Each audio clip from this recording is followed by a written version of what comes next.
시부모님께서는 저의 과거와 엄마에게 있었던 일을 자세히는 아니지만 알고 계셨어요.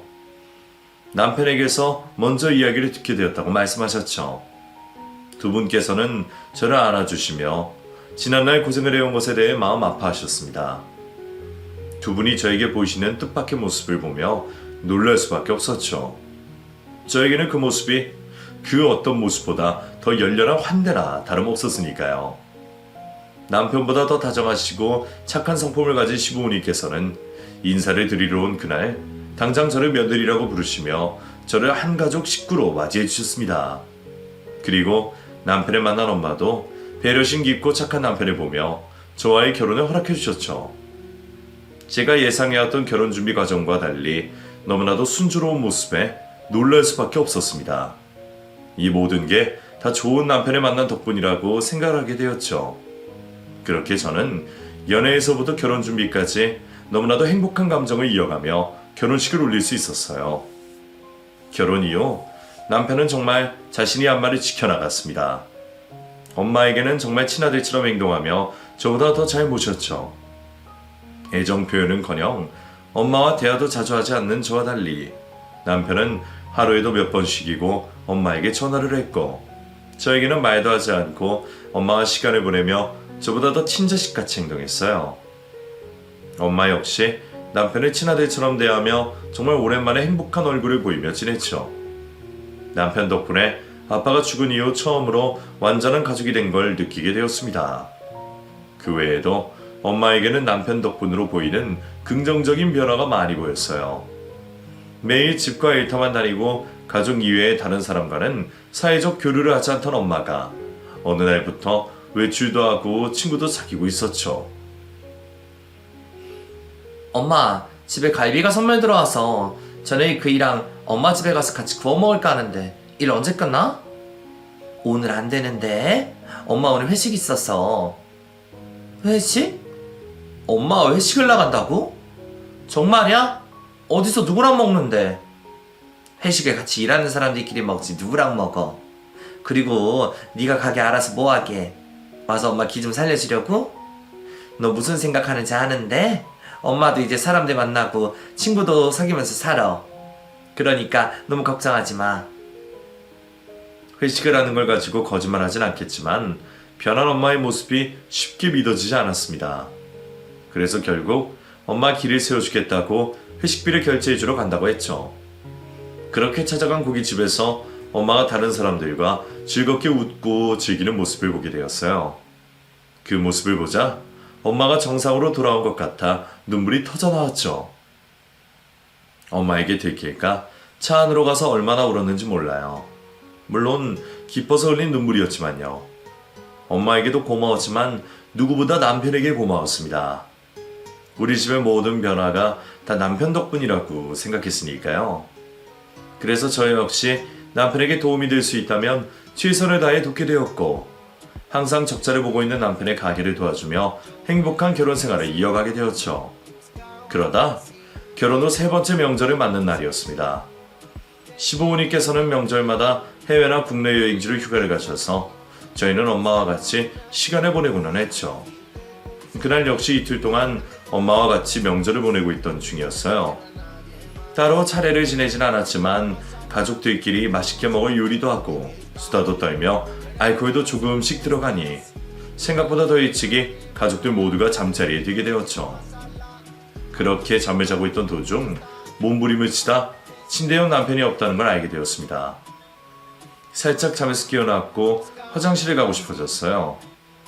방에서 나와 화장실 가려고 하는데 엄마 방 쪽에서 사람 말소리가 들려왔습니다.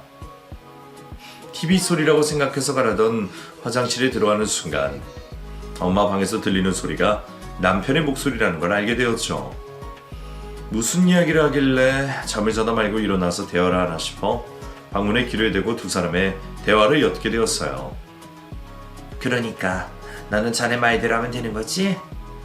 네, 제가 다 알아서 할게요. 윤주 제가 끝까지 책임질 테니 걱정하지 마세요. 가장 중요한 건 윤주가 저희들 계획을 먼저 알아차리면 안 되는 거니까. 장모님, 오늘 한 이야기 우리 둘만의 비밀입니다. 아시겠죠? 무슨 말인가 싶었어요. 아무리 생각해도 저 모르게 두 사람이 이를 꾸밀 게 없었으니까요. 좀 더 귀를 기울여 두 사람의 대화를 자세히 엿들으려고 하는데 방 안에서 남편과 말고도 낯선 이의 목소리가 또 들리더라고요. 도대체 이게 무슨 일인가 싶어서 방문을 아주 살짝 열어 안쪽을 들여다봤죠. 그러자 경악할 만한 장면이 눈앞에 펼쳐졌습니다. 엄마의 방 안에서 들리던 낯선 사람의 목소리는 TV에서 나오는 남성의 목소리였어요. 그런데 화면에서 나오고 있는 남자의 모습이 제가 가장 우려하던 모습이었죠. 십자가 있는 배경에 하얀 옷을 입고 열정적으로 목소리를 높여 설교를 하고 있었습니다. 옷만 봐도 알 수 있었어요. 사이비 종교와 관련된 사람이란 걸요. 거기다 엄마와 남편 앞자리에는 성경책과 함께 이상한 책자들이 있었어요.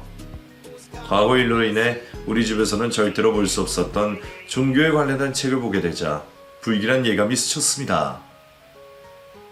처음에는 엄마가 또 사이비에 빠져 거절 못하는 착한 남편에게 전도를 하는 건가 싶었는데 그건 아닌 것 같더라고요. 분명 제가 며칠 전에도 집 구석구석을 뒤져보면서 엄마가 또 이상한 종교나 무속신앙에 빠져있지 않는지 확인을 했으니까요. 그때는 분명 종교에 관련된 책이 단 한 권도 없었습니다. 두 사람을 하는 말을 들어보니 남편도 의심을 안 할 수가 없었어요. 우선은 두 사람에게 들킬까 싶어 놀란 마음을 겨우 붙잡아가며 조용히 침대 안으로 들어갔습니다. 그리고 밤새 잠자리를 뒤척이며 앞으로 어떻게 해야 할지, 제가 무엇을 놓쳤던 건지 되뇌게 되었죠. 우선 다음날 엄마와 함께 외출을 하기로 약속이 잡혀 있어 그때 집을 뒤져보며 제대로 확인을 하기로 했습니다. 그래서 나갈 준비를 하고 있는 남편과 엄마에게 몸이 안 좋다는 핑계를 대고 집에 남게 되었죠.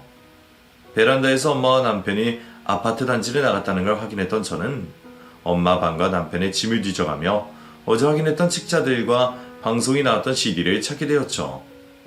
확인을 해본 결과 제가 걱정하던 대로 사이비 종교가 맞았습니다. 이전 엄마가 믿었던 종교는 아니었지만 교주가 하는 말을 조금만 들어봐도 성경 해석본이라고 나와 있는 책자의 내용을 조금만 읽어봐도 사이비임을 알 수가 있었죠.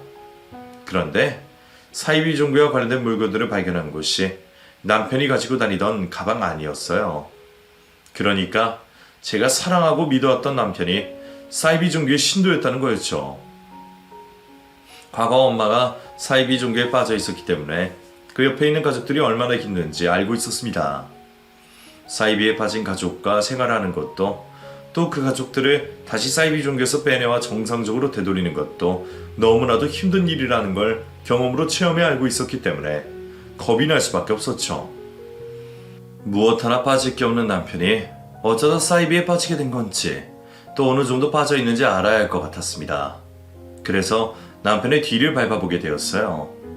물건만 확인했을 때는 그렇게까지 절망하지 않았던 것 같은데 남편의 뒤를 밟아 사이비 예배당에서 열성적이게 예배를 올리고 있는 남편을 보자 하늘이 무너지는 것 같았습니다. 보아하니 종교에 빠지게 된 지 꽤나 오래되어 보였어요. 교회 내에서 간부 역할도 하고 있을 만큼 믿음도 대단해 보였습니다. 새로 들어온 사람들을 맞이하며 열성적으로 전도하고 신앙심을 불러일으키는 걸 보니 엄마 생각이 나더군요. 남편이 우리 엄마에게도 저렇게 열성적으로 전도를 했을 거라고 말이죠. 저 때문에 엄마가 다시 한번 사이비에 빠진 것 같아 마음이 심란했어요. 그리고 내가 두 사람 모두를 이 사이비 집단에서 빼내올 수 있을까라는 걱정을 하게 되었죠. 두 사람 모두 제 인생에 있어 가장 소중한 사람들이었지만 솔직히 두 사람 모두를 빼내올 자신은 없었습니다. 한 사람만이라도 다시 정상으로 돌릴 수 있을까 싶었죠. 그래서 우선 다시 종교에 빠지게 된 지 얼마 안 되었을 것 같은 엄마를 먼저 구출해내기로 했어요. 남편과 떨어뜨려야 한다고 생각했기 때문에 이전에 엄마의 사이비 치료를 받았던 목사님께 찾아가 도움을 요청하게 되었죠. 제 이야기를 듣게 되신 목사님께서는 이번에도 치료에 도움을 주시겠다고 했습니다. 해당 센터에 머무르며 지낼 수 있게 해주시겠다고 말씀하셨죠. 우선 엄마만 이곳에 데려오면 남편에게 엄마가 없어진 걸 둘러대는 건 별거 아니다 싶어 최대한 빨리 행동하기로 했습니다.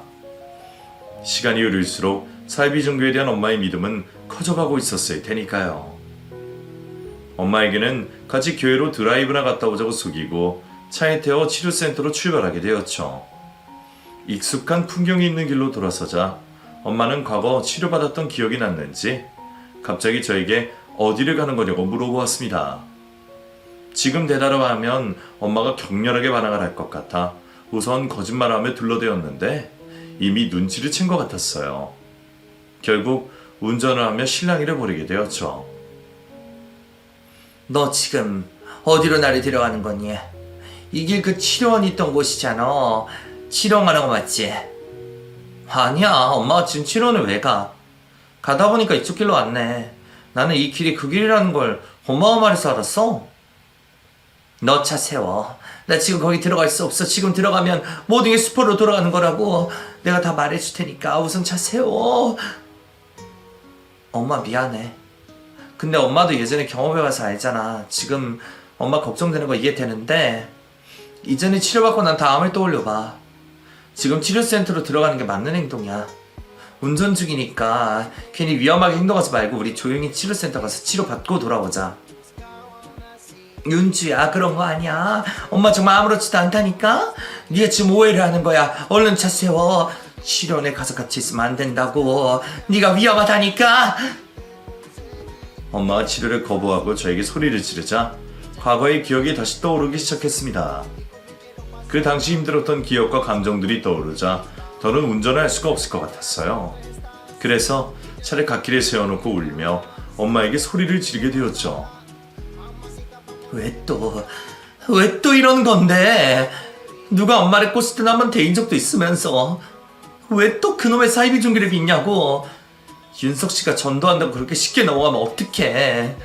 엄마가 윤석 씨한테 정신 차리라고 나한테 말해서 치료를 받게 해야지. 왜 또 나한테 이런 일 겪게 하냐고. 내가 엄마 때문에 얼마나 힘든 시절을 보내는지 알아? 나 엄마 때문에 그 시절에 좋은 기억 하나도 없어. 그런데 엄마 탓 안 하고 살잖아. 그러면 엄마도 내 생각 좀 해줘야지. 왜 항상 엄마 편이 내가 있는데 그런 말도 안 되는 것들 믿고 있냐고. 왜? 울며 엄마에게 서운한 마음을 화려내며 풀어내고 있었습니다. 그런데 그때 엄마가 놀라운 말을 시작했어요. 너 네 남편이 사이비 씨인 거 알고 있었어? 어디까지 알고 있는 거야? 언제부터 알고 있던 거고? 윤주야, 엄마 사이비 안 믿어. 네 남편에게 안 넘어갔다고. 엄마 제정신이야. 지금 치료를 안 간다는 거 사이비 종교 믿어서 안 간다는 게 아니라고. 엄마가 하는 말을 믿지는 않았습니다. 당연히 지금 당장 이 상황을 피하고자 거짓말한다고 생각했죠. 하지만 다음 하나 엄마의 말로 인해 저는 엄마가 사이비 종교에 빠지지 않았다는 걸 알 수 있었어요. 엄마가 어떻게 너한테 또 그런 잘못을 저질러? 엄마가 가장 후회하는 일이 뭔지 아니? 내가 사이비 종교에 미쳐서 오랜 시간 동안 내 딸 힘들게 한 거야. 시간을 돌릴 수 있다면 그때로 돌아가서 그런 일 생기지 않게 어떻게든 나를 말리고 싶다고. 내 딸 마음고생하지 않게 다른 아이들과 마찬가지로 행복하게 살 수 있게 해주고 싶다고. 지금도 그 일이 정말 뼈저리게 후회가 되는데 어떻게 내 딸 눈에 피눈물 나게 하는 일을 또 하겠어. 엄마 제정신이야. 사이비 종교에 빠진 게 아니라고 윤주야. 엄마의 진실된 말과 눈빛을 보자 이전 사이비 종교에 빠졌을 때와 다르다는 걸 알 수 있었습니다. 그렇다면 왜 엄마는 남편에 따라 사이비 종교를 믿는 척하고 있는지 궁금해졌죠. 엄마, 그러면 이번 추석에 윤석 씨랑 나 자는 사이 했던 말은 뭐야? 왜 믿지도 않으면서 남편 따라 사이비 믿는 척을 하는 건데? 네 남편이 너한테 일부러 접근했다는 걸 알게 됐어. 너도 옆에서 봐서 알겠지만 윤서이가 날 챙긴다고 집에 얼마나 자주 찾아오니. 그때는 나도 윤서이가 날 장모님이 아니라 엄마처럼 여겨서 챙겨주는 거라 생각했어. 그런데 은근슬쩍 내가 사이비에 미쳤던 시기를 물어보더라고.